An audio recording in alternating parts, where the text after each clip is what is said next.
Baixant de la font del gat, una noia i una noia. Baixant de la font del gat, una noia i un soldat. Nosaltres vam introduir i ens la van acceptar, que no és massa habitual, perquè normalment et cenyeixes amb l'original i tot això. El que passa és que aquí vam veure en aquesta sèrie el gegant, en original, en japonès, sempre canta la mateixa cançó.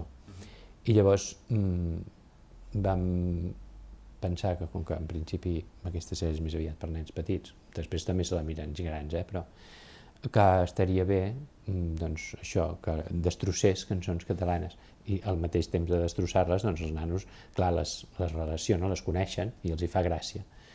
I ho vam proposar a TV3, aviam si els hi semblaria bé que donar-nos aquesta llicència. Ens van dir que sí i és el que hem anat fent. I la veritat és que és una de les coses que no vull dir-ho que sigui una cosa científica, però que a mi, diguem, tinc la percepció per el que m'han anat dient els pares i els nanos i tot això, és una de les coses que els hi fa gràcia als nanos. Vaja, no hi pensa anar ningú. Si vaig sol m'avorriré molt. Me'n vaig. Potser una mica és això l'èxit de la sèrie, no? Que els personatges, sobretot aquests quatre, se senten, els nanos, tots se senten identificats amb algun, no?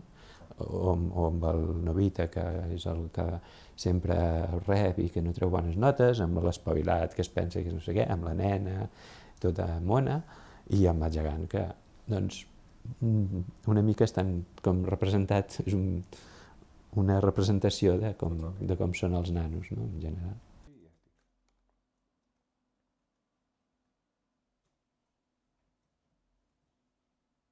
Fa molta il·lusió i veure que un personatge així, que dura tants anys, una sèrie així, vaja, que dura tants anys i que ja hi ha unes quantes generacions de gent que ara té 35 anys cap avall, tothom ha vist el Doraemon, tots han crescut amb el Doraemon, no?